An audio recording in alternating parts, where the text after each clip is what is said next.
નમસ્કાર દર્શક મિત્રો, આપ જોઈ રહ્યા છો મંતવ્ય ન્યૂઝ. મારો વાત સાથે હું રોનક મોટવાડિયા. દર્શક મિત્રો, દેશ રાજ્ય સહિત એક મુદ્દો ખૂબ ચર્ચામાં છે. હિન્દીમાં કહેવા જાય તો અરાવલી અને ગુજરાતીમાં અરવલ્લીની પર્વતમાળા. આ પર્વતમાળા ગુજરાત સાથે રાજસ્થાન, દિલ્હી, હરિયાણા સુધી પથરાયેલી છે. અનેક હજારોની સંખ્યામાં પહાડો આવેલા છે. લાખો વર્ષો જૂની આ પર્વતમાળા. અહીં અનેક જે જીવ છે તે વસવાટ કરે છે. અનેક પ્રાણીઓનું આ ઘર છે અને સાથે સાથે પ્રાકૃતિક સૌંદર્યનો ખજાનો છે. વાત કરવામાં આવે તો અરવલ્લી જળનો સ્ત્રોત છે, સાથે કુદરતી અનેક જે સંપ્રદાય છે તે આપણે આપે છે. પરંતુ હાલ સુપ્રીમ કોર્ટે એક ચુકાદો આપ્યો કે 100 મીટરની ઊંચાઈ છે જે પર્વતની, તેને જ અરાવલી કહેવામાં આવશે. અને જો 100 મીટરથી નીચે ઊંચાઈ છે અથવા તો તેનાથી નાનો પર્વત છે તો આપણે તેને અરવલ્લી ગણતા નથી. અને આ નિર્ણયથી હવે એક ભય સતાવી રહ્યો છે ને ભય છે ખનનનો, અથવા તો ત્યાં કોઈ પણ પ્રકારના ઉદ્યોગોના કામ થશે. લોકોમાં હવે રોષ છે કે જો પર્વતો તૂટી પડશે તો આપણી અનેક જે સંપ્રદાય છે, કુદરતી સૌંદર્ય છે તે લૂંટાઈ જશે. ત્યારે આજ મુદ્દા પર આજે ગુજરાતની જનતાના મંતવ્યો જાણવા છે. સૌપ્રથમ શરૂઆત વડોદરા ખાતેથી કરીએ કે વડોદરાની જનતા શું કહી રહી છે, આવો સાંભળીએ. અરાવલી પર્વતમાળાના મુદ્દે સુપ્રીમ કોર્ટમાં સરકારના જવાબ બાદ રાજકારણ ગરમાયું છે. ખાસ કરીને વાત કરીએ તો અરાવલી પર્વતમાળાના ફક્ત ખડકો ટેકરીઓ સાંકળ નથી, પરંતુ ગુજરાતની સાથે ઉત્તર ભારતની પણ જીવારેખા સમાન છે.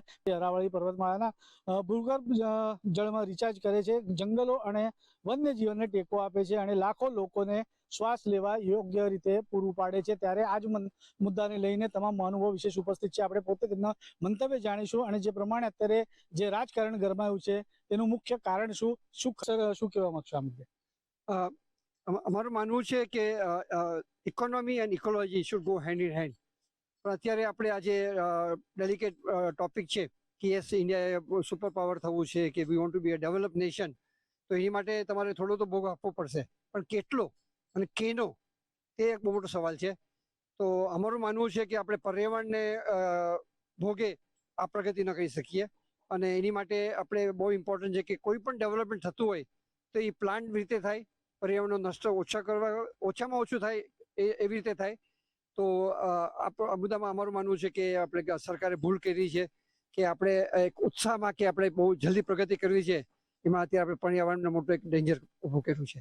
પર્યાવરણને ડેન્જર ઊભું કર્યું છે. વાત કરીએ તો આપણે પૂનામાં આપણે જ્યારે વાત કરીએ છીએ ત્યારે ત્યાં પણ જે પહાડો હતા તેને પણ તોડીને તેના પર રસ્તાને ડેવલપમેન્ટ કરવામાં આવ્યું. અમુક જગ્યાએ ટનલ બનવામાં આવી. ખાસ કરીને એક જગ્યાએ તો વિશાળ એક સિટી બનાવવામાં આવી છે, ત્યારે બનાવવામાં આવ્યું. હવે વિકાસ, હવે આપણે વેગવંતો કરવા માટેના પ્રયાસો હાથ ધરવામાં આવે છે.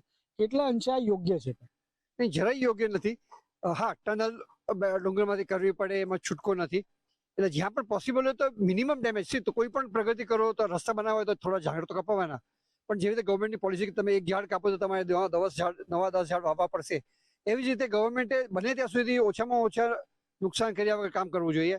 હવે તમે કહો છો કે ટનલ કરી કે રસ્તા બનાવવા પડ્યા, તો એનામાં આપણે બીજા કોઈ ઓલ્ટરનેટિવ નહોતા, પણ તમે આખી એક સિટી ડેવલપ કરી, એક કોઈ થોડાક લોકોને ફાયદો થાય, ડુંગરમાં, હરિયાણામાં, લેકમાં સિટી થાય, એની માટે તમે કેટલા લોકોનું નુકસાન કર્યું, કેટલા દેશનું નુકસાન કર્યું.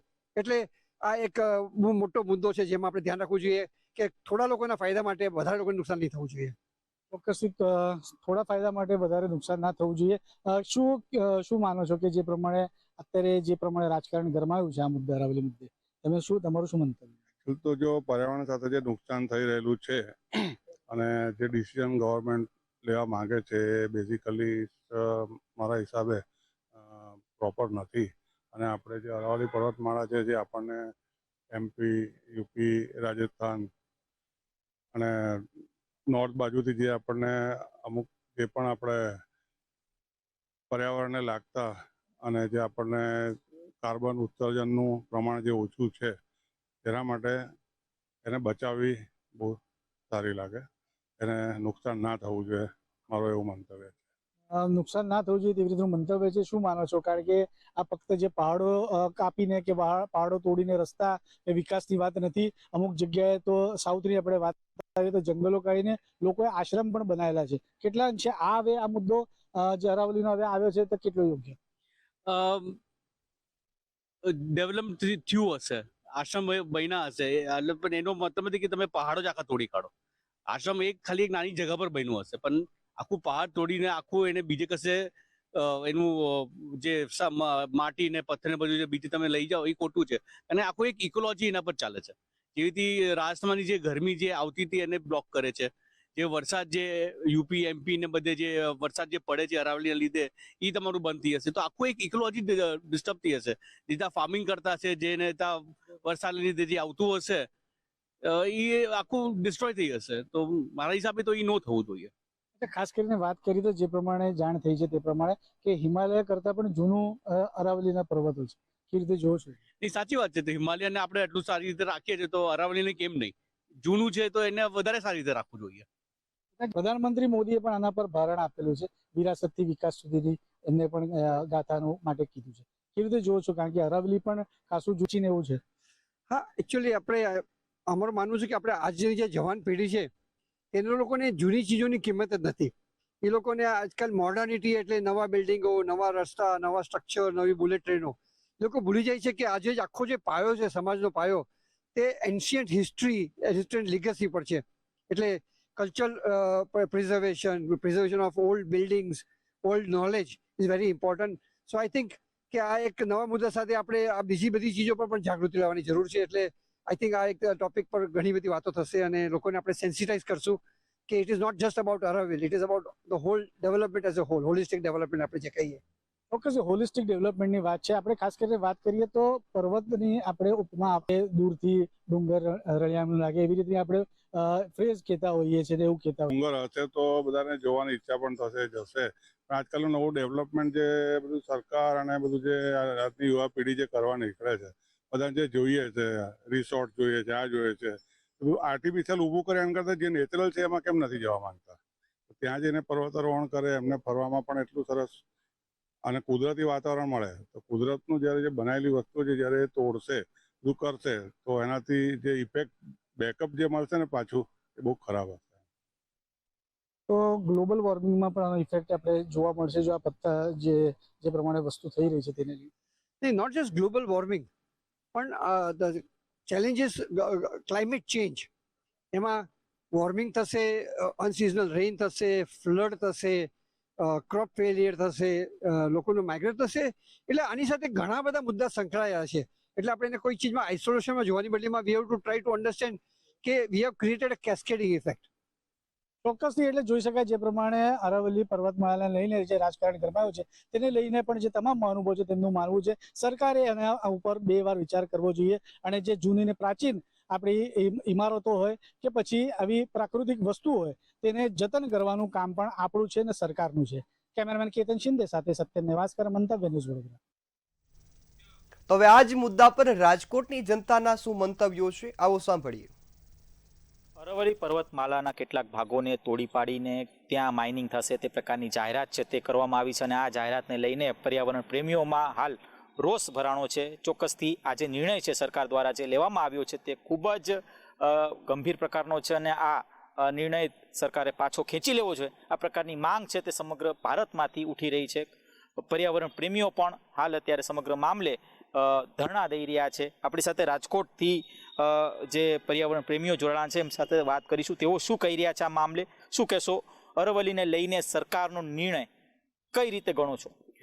આજે અત્યારે જે નવી, મારું નામ કાકડિયા સંજય છે, આજે અત્યારે જે નવી જે વ્યાખ્યા આપી છે અરવલ્લીની એ ભારતીય બંધારણ અનુચ્છેદ 48A તથા 51K મુજબ જે પર્યાવરણ સુરક્ષા તથા પબ્લિક ટ્રસ્ટ પ્રિન્સિપાલ છે એનો ટોટલી ભંગ થઈ રહ્યો છે કે 100 મીટરની નીચેના જેટલા પર્વત શૃંખલા આવશે એને તોડી નાખવામાં આવશે. આ એ આપણી ભારતીય બંધારણની જે પર્યાવરણની જે આપણે કલમ છે એનો કાયદેસર રીતે ભંગ કરવામાં આવી રહ્યો છે. તમે શું કહેશો? શું નામ તમારું? સંદીપભાઈ મઢવી. હકીકત આ એક જોવા જેવી વાત એ છે કે આ પર્વત જો તોડશે તો અન્ય જીવજંતુ, પશુ, પક્ષી અન્યને નુકસાન ઘણી થશે. એના માટે સરકારને કંઈક આપણે તો માનવ માટે નહીં પણ પશુ માટે કંઈક જોવું પડશે, વિચારવું પડશે, પર્યાવરણને લગતું પણ વિચારવું જોશે જેથી કરીને આ એક પર્વતને નુકસાન નહીં પહોંચશે, પશુ પક્ષી પ્રાણીઓને નુકસાન પહોંચશે, જેથી કરીને સરકારને નિર્ણય પાછો લેવો જોઈએ. શું નામ અને શું કહેશો? ખાસ તો સરકાર ક્યાંક ને ક્યાંક વર્લ્ડ ફોરમ ઉપર ખૂબ જ મોટી વાત ક્યાંક સરકાર અનેક વખત છે તે કરતું હોય છે, ત્યારે અરવલ્લીને લઈને અલગ અલગ એક વિરોધાભાસ અત્યારે દેખાઈ રહ્યું છે. હા, ચોક્કસ વિરોધાભાસ છે. મારું નામ આદિત્ય શાહ છે. આ એક ચોક્કસ વિરોધાભાસ છે. અત્યારે એક અરાવલી સુધી પહોંચી ગયા છે, કાલ સવારે ગીર સુધી પહોંચશે અને એના પછી આ તમારા અને મારા બધાના ઘર સુધી આ વસ્તુ પહોંચી જશે. હમણાં ભારતના પર્યાવરણ મંત્રી એવું કીધું કે ભાઈ આ એક સ્ટે આપી દીધો છે આ ઓર્ડર ઉપર. અમે આનો ફરીથી રિવ્યૂ કરી છીએ અને 90% વિસ્તાર જે અરાવલીનો છે એ સુરક્ષિત છે અને સંરક્ષિત છે. તો 10%ને કેમ હજી બાકાત મૂકવો છે? તમે શું કહેશો? શું નામ તમારું? મારું નામ નિલેશ સુંદરવા છે.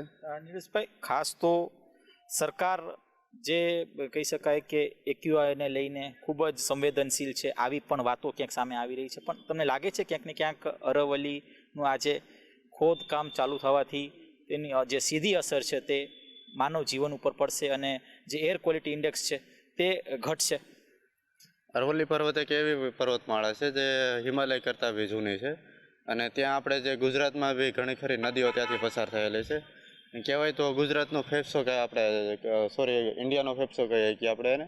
અને જો એ પર્વતમાળા જો ભૂમાફિયાને સોંપવામાં આવે કે XYZ જે પ્રવૃત્તિ કરવામાં આવે જેની લંબાઈને જે કહેવામાં આવે છે એ પ્રમાણે ક્રાઇટેરિયા મુજબ, તો બહુ બાયોડાયવર્સિટી અને વાઇલ્ડ લાઈફ બહુ ડિસ્ટ્રોય થશે. અને એનથી જે રણ છે એ આપણે ટૂંક સમયમાં વર્ષોમાં જોઈએ શકીએ તો દિલ્હી લગી બી રણ પૂગી જાય એવી સંભાવના છે. તો એ પૂરેપૂરી જે પર્વતમાળા છે એને સંરક્ષિત રાખવામાં આવે અને એને બચાવવાનો પૂરેપૂરો પ્રયાસ ઓલ ઓવર ઇન્ડિયામાંથી કરવામાં આવે અને બધા બી એક્ટિવિટીઝ અને પર્યાવરણ પ્રેમીઓ આગળ આવે અને એનો વિરોધ કરે એવી આશા છે. તમે શું કહેશો? શું નામ તમારું? રોહિત પરમાર. રોહિતભાઈ, શું કહેશો કે સરકાર દ્વારા જે આ નિર્ણય લેવામાં આવ્યો છે આ કેટલું યોગ્ય અને ખાસ તો પર્યાવરણ પ્રેમીઓમાં કેટલો રોષ, અને શું લાગે છે આગામી સમયમાં સરકાર પોતાનો નિર્ણય ફેરવશે કે કેમ? ના, નિર્ણય તો ફેરવવો જ જોશે. અને કારણ કે આપણે અત્યારે જેટલું પ્રદૂષણ તો એમનામાં થાય છે અને ત્યાં જેટલા પેડ છે બધા કપાશે, એટલે તો એનું તો ભોગવવાનું જ રહેશે બધાને. આપણે નહીં પણ આપણા બાળકોને જ આજુ ભોગવવાનું રહેશે. અને આપણે ઘરે ઘરે અત્યારે વૃક્ષ વાવી છીએ. એક પેડ માં કે નામ કે પિતા કે નામ બધી જગ્યાએ બોર્ડ મારી છે અને એ આપણે એટલા વૃક્ષો એમનેમ કાપી નાખીએ છીએ આ લોકોને ખાલી દેવા પૂરતા. એટલે આ ન થવું જોઈએ. તમે શું કહેશો કે ફરી એક વખત ક્યાંક ને ક્યાંક સરકારે પુનર્વિચાર કરવું જોઈએ આ મામલે? 100% જે ભારતીય બંધારણ જે આપણને અનુચ્છેદ મળ્યા છે એ મુજબ ફરી એકવાર વિચાર કરવો પડે. તમે ભૌગોલિક રીતે તમે જુઓ તો એક બાજુ રણ છે, વચ્ચે આખી પર્વતમાળાની શૃંખલા છે અને આ સાઈડથી જે ખેતીલાયક જમીન છે, તો જો આ પર્વતમાળા હટી જશે તો રણનો વિસ્તાર છે આગળ વધતો જશે, જેનાથી જે ખેતીલાયક જે જમીન છે એ નાશ થઈ જશે અને ફળદ્રુપતા ઘટે છે. બીજું કે સૌથી વધુ કોઈ પાણી જાતું હોય જમીનની અંદર તો એ પર્વત શૃંખલાના થ્રુ જાતું હોય. જો પર્વતમાળા જ નહીં રહે તો પાણીનાથી તળ પણ વધારે અંદર જતા રહેશે, તો પાણી નહીં હોય તો જીવન જ બી અશક્ય બની જશે. તો 100% સરકાર એકવાર આમાં વિચાર કરવો પડે. જેવી રીતે આગળ જેમ ડોગ ઉપર જેમ એક વિચારધારણા કરી અને સ્ટે મૂકી એમ આ નિયમ ઉપર પણ આ જે વ્યાખ્યા જે ફેરવી છે એના પર પણ એકવાર વિચાર કરી અને સ્ટે મૂકવો જોઈએ. તમે શું કહેશો જે ઇલીગલ માઇનિંગ સમગ્ર ભારતમાં અલગ અલગ જગ્યાએ થાય છે તેના ઉપર સરકારનું સુપરવિઝન થાય છે કે કેમ? આ તો એક સરકારની ખોટી જ છે નીતિ કે કોઈ પણ જગ્યાએ માઇલિંગ કરવાની જગ્યા ઘણી છે અને કરે છે સરકાર, તો ન્યા કરે ને. આ એક પર્યાવરણને લગતી એક માળા છે જે અનેક પશુ પક્ષી જીવનને લગતું ઘણું છે, તો આને એક માઇલિંગ ન કરે અને એને નુકસાન ન કરે એવી અમારી દરેક વ્યક્તિને અપીલ છે જે સરકારને સ્વીકારવી પડશે. અને સરકાર જો આમાં આગળ પગલાં લે તો ઘણું સારું છે. આ મુદ્દે વિપક્ષ પણ અત્યારે જે ચર્ચા છે તે શરૂ કરી છે. શું લાગે છે વિપક્ષ આમાં સરકારને કઈ રીતે ઘેરી શકશે? વિપક્ષ તો દૂરની વાત છે, પણ અત્યારે વિપક્ષ તો ઘેરે જ છે, પણ સામાન્ય માણસ છે, કોઈ પણ પક્ષ હોય કે વિપક્ષ હોય, દરેક પક્ષના લોકો અત્યારે એકજૂટ થઈ અને આ કુદરતી સંસાધન છે જે આપણને કુદરત તરફથી મળેલું છે એને બચાવવા માટે બધાએ એક થઈ અને બધા એકજૂટ થઈને પ્રયાસ કરવાનો છે. લાગે છે કે સરકાર એક બાજુ ક્યાંક ને ક્યાંક ખનીજની પણ વાત કરે છે, માઇનિંગની વાત કરે છે, તો અરવલ્લીમાંથી કંઈ એવું સારું ખનીજ ક્યાંક ને ક્યાંક મળી આવશે કે જેનાથી ભારતનો વિકાસ થશે? શું લાગે છે કે વિકાસ સામે આ થવું જોઈએ કે કેમ? ના, વિકાસ એક બાજુ છે ને પર્યાવરણ એક બાજુ છે. જો માઇનિંગ ત્યાં કરશે ત્યાં કોઈ બી મતલબ ખનિજ તત્વ મળે છે તો એની સામું જે આપણે ફાયદો છે એનાથી આપણે તમે જોવો ને તો આપણું પર્યાવરણ અને આપણે જે માનવ સૃષ્ટિમાં એને બહુ ભોગવવાનો વારો આવશે. કારણ કે વનસ્પતિ છે એ તમે કટિંગ કરશો તો બીજું વનસ્પતિ બીજે લગાવી શકશો, પણ પર્વત કટિંગ કરશો તો એ કુદરતી જે છે એ બીજે ક્યાંય લાગશે નહીં. તમે શું કહેશો? આ ખરેખર તો નહોતું થવું જોઈએ, કારણ કે આગળ જતા આનો બહુ ખરાબ નતીજો આવશે, બહુ જાજી નુકસાન કરશે ભવિષ્યમાં. ચોક્કસથી આ હતા આપણી સાથે રાજકોટથી પર્યાવરણ પ્રેમી જેઓ જણાવી રહ્યા છે કે જે સરકાર દ્વારા જે નિર્ણય જે લેવામાં આવ્યો છે તે તદ્દન અયોગ્ય છે. ચોક્કસથી ફરી એક વખત પુનઃ વિચાર સરકારે કરવું જોઈએ. આ મામલે અરવલ્લીનો જે મુદ્દો છે તે ન માત્ર રાજકોટ પણ સમગ્ર ભારતમાં એક વિષય બન્યો છે અને આ સમગ્ર એક ચર્ચાનો વિષય છે કે અરવલ્લી મુદ્દે સરકાર ક્યાંક ને ક્યાંક કોઈ પોઝિટિવ રિસ્પોન્સ આપે. કેમેરા પર્સન લલિત વ્યાસ સાથે ધ્રુવ કુંડેલ, રાજકોટ. તો હવે આ જ મુદ્દે સુરતની જનતાના શું મંતવ્યો છે આવો સાંભળીએ. અરવલ્લી પર્વતમાળા ફરી એકવાર રાજકારણ, કાયદા અને ખાસ કરીને પર્યાવરણને લઈને સંઘર્ષનું કેન્દ્ર બની ગયું છે. પર્યાવરણવિદો આપણી સાથે છે. સુરત ખાતે હાલ આ તમામ લોકો એને કઈ રીતે જોઈ રહ્યા છે, અરવલ્લી અત્યારે ખૂબ જ ચર્ચામાં છે, એ વિશે આપણે વાત કરીને જાણીએ. કૃષ્ણકાંતભાઈ, ફર્સ્ટ આપણી પાસે આવવા માંગીશ. અરવલ્લી અત્યારે ખૂબ જ ચર્ચામાં છે, આપણે જાણીએ છીએ. હવે રાજકારણ અને કાયદો એની ઉપર કસવામાં આવી રહ્યો છે, તેમાં પર્યાવરણ પણ હવે ક્યાંક સંઘર્ષ કરી રહ્યું છે, શું લાગે છે? અરવલ્લી પર્વતમાળા જે છે રાજસ્થાન, હરિયાણા અને આ બધા વિસ્તાર માટે ખૂબ મહત્વની છે. આપણે રાજેન્દ્રસિંહનું નામ જેને વોટરમેન તરીકે ઓળખીએ છીએ એ આખા વિશ્વમાં બહુ જાણીતા છે, મેગ્સેસે એવોર્ડી છે અને અહીંયા પાણી સંવર્ધન માટેનું કામ થયું હતું. એટલે આ પર્વતમાળાનું મહત્વ એ આજે જ આપણને સમજાયું એવું નથી, પણ એથી ઉલટ જે છે એ જે સુપ્રીમ કોર્ટમાં કેન્દ્ર સરકારે પોતાનું એફિડેવિટ આપ્યું અને એફિડેવિટ પર એવું કર્યું કે આ પર્વતમાળાના 100 મીટરથી નીચા જેટલા પણ ટેકરાઓ હોય એ તોડી નાખવામાં આવે તો અમને વાંધો નથી. આ બહુ ગંભીર બાબત છે. જ્યારે પર્વતમાળાનું ફક્ત પ્રાકૃતિક નહીં પણ માનવ જીવન માટે પણ મહત્વ છે અને ઐતિહાસિક સાંસ્કૃતિક મહત્વ ખરું જ, પણ ઇતિહાસ અને સંસ્કૃતિ બાબતે આ સરકાર ફક્ત બોધી વાતો કરે છે એ આપણને સમજાય છે. પર્યાવરણ બાબતે પણ જે આ પગલું સરકારે ભર્યું છે અને સુપ્રીમ કોર્ટમાં એવું કહ્યું કે તમે આને ખોદવાની પરમિશન આપો તો અમને કંઈ વાંધો નથી. આ બાબત બહુ ગંભીર છે. પર્યાવરણમાં ફક્ત અરવલ્લી સાથે જોડાયેલો મુદ્દો નથી, પણ આપણા દેશમાં હિમાલયની પર્વતમાળા છે એની સાથે પણ આ કેન્દ્ર સરકારે આવું જ કરેલું છે. ઉત્તરાખંડમાં છેલ્લા થોડા વર્ષોમાં જે ભૂસ્ખલનની ઘટનાઓ આપણે જોઈએ છે, આખા ને આખા ગામો ધોવાઈ જાય છે, જોઈએ છે, એનું સૌથી મોટું કારણ એ છે કે એક હાઈવે બનાવવા માટે થઈ અને સિક્યુરિટી અને આર્મીને આગળ કરી અને કેન્દ્ર સરકારે સુપ્રીમ કોર્ટમાં જ થોડાક વર્ષો પહેલાં આવું જ એક એફિડેવિટ આપેલું જેમાં કહેલું કે હિમાલયને ખોદી નાખવામાં આવે અને રસ્તો પહોળો કરવામાં આવે તો અમને કંઈ વાંધો નથી. કેન્દ્ર સરકારને ભલે આમાં કંઈ વાંધો ના હોય કેમ કે એમને એમાંથી કમિશન મળે છે, એમના પાર્ટીના લોકો કમિશન ખાય છે, પણ લોકોને વાંધો હોવો જોઈએ કેમ કે તકલીફ લોકો ભોગવે છે. આજે જે ગામો ધોવાઈ જઈ રહ્યા છે હિમાલયના એ આપણા નાગરિકોના છે અને દેશ માટે બહુ મહત્વના છે.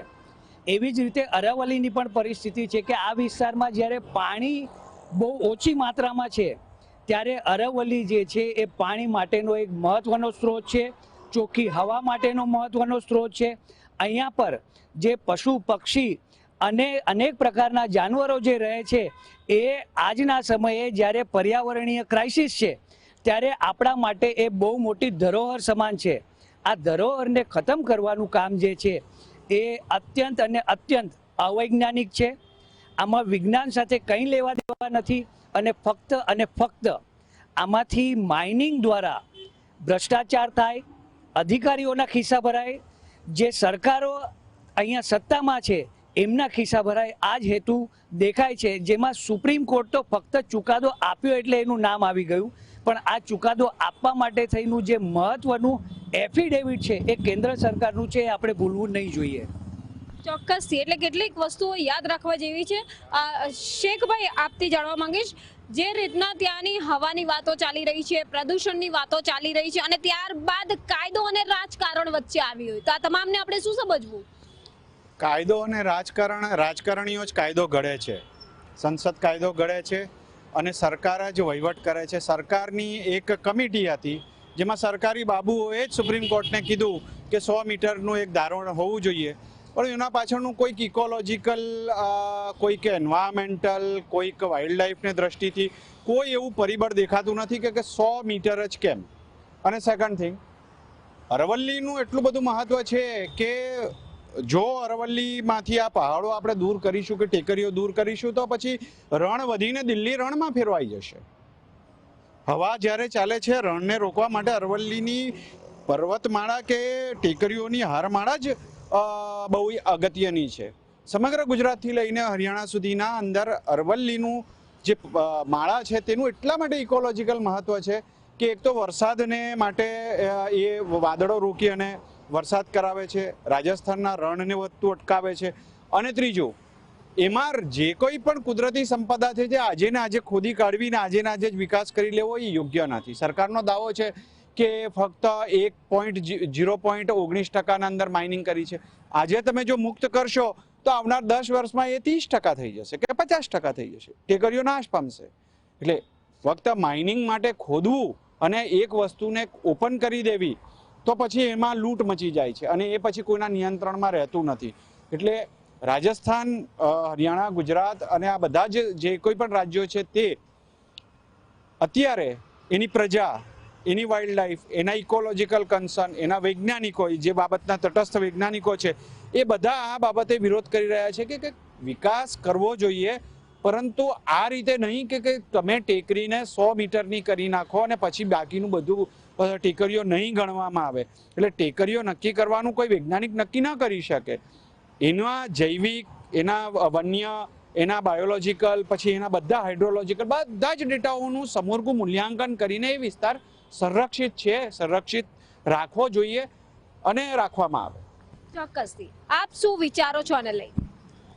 અરાવલીનો જે મુદ્દો છે તે ખરેખર એક ધાર્મિક મુદ્દો પણ છે, કારણ કે આ અરાવલી છે એ ગીતાની અંદર પણ એના ઉલ્લેખો છે. ભગવાન રામ સાથેના જે વનવાસ હતા એના સાથે પણ ઉલ્લેખો છે. તો ભારત એક એવો દેશ છે કે જ્યાં સાંસ્કૃતિકની સાથે સાથે પ્રાચીન અને પ્રાચીનની સાથે સાથે ધાર્મિક મુદ્દાઓ પણ મહત્વના છે. અરાવલી એ આદિવાસીનો વિસ્તાર છે. આદિવાસી વિસ્તારના લોકો ત્યાં રહે છે. જળ, જમીન અને જંગલ, આ જે છે આદિવાસીનો મુખ્ય મુદ્દો છે. જો જંગલો કપાઈ જશે તો ત્યાં શુદ્ધ હવા મળી રહેશે નહીં. જે રીતના મારા મિત્રોએ જણાવ્યું કે રણ પ્રદેશ આગળ વધશે, શહેરની અંદર રણો આવી જશે, તેવી રીતના આ જમીન જે છે એ જમીન આદિવાસીઓની છે. આપણે એ ભૂલવું જોઈએ નહીં. આદિવાસીઓ આ જંગલ માટે લડી રહ્યા છે, વર્ષોથી લડી રહ્યા છે, પુરાતન કાળથી લડી રહ્યા છે. તો આ જે લડાઈ છે એ આપણે કોઈ પણ ધાર્મિક મુદ્દે પણ નહીં લઈ જવી જોઈએ, કોઈ પણ આર્થિક મુદ્દે પણ નહીં લઈ જવી જોઈએ. આ લોકો માટે વિચારવા જોઈએ. અરાવલી જો તૂટી જશે તો ભારત દેશની અંદર ગરમ હવાઓ આવશે, એમાં કોઈ બેમત નથી. તો કેન્દ્ર સરકારે જ્યારે ભૂતકાળમાં પણ એવા અનેક સુપ્રીમ કોર્ટ દ્વારા ચુકાદાઓ આપવામાં આવ્યા છે કે ધાર્મિક મુદ્દાને, લાગણીઓને લઈને આ મુદ્દો આપવામાં, લાગણીઓને પણ ધ્યાનમાં લેવામાં આવે. આ લોકોની લાગણી સાથે જોડાયેલો ગિરિમાળા છે, એટલે કે ભગવાન રામ સાથે પણ જોડાયેલો છે, શ્રી કૃષ્ણ સાથે પણ. ગીતાના શ્લોક નંબર 7, અધ્યાય નંબર 24 ની અંદર તમે ઉઠાવીને જોઈ લેજો કે ગિરિમાળા વિશે શું લખ્યું છે. શંકર કહે છે કે હું કણ-કણમાં છું તો મારો વાસ છે એ પર્વતો માળામાં છે. તો એના માટે પણ હું કેન્દ્ર સરકારને તમારા વતી વિનંતી કરીશ કે ફરી એકવાર ગિરિમાળા માટે વિચારવું જોઈએ. 4 રાજ્યો માટે નહીં વિચારો તો કંઈ નહીં, પણ અમારા ભગવાન જે આની સાથે લોકોની આસ્થા જોડાયેલી છે, તો આસ્થા માટે પણ તમે લોકો આ માટે વિચારો, તો મારો આવું માનવું છે. સર, ફરી આપની પાસે આવવા માંગીશ. જે રીતના રાજકારણ ઘડાઈ રહ્યું છે, જે રીતના કાયદાનો શકંજો કરવામાં આવી રહ્યો છે, લોકો માટે ક્યાંક હેરાનગતિનો વિષય છે.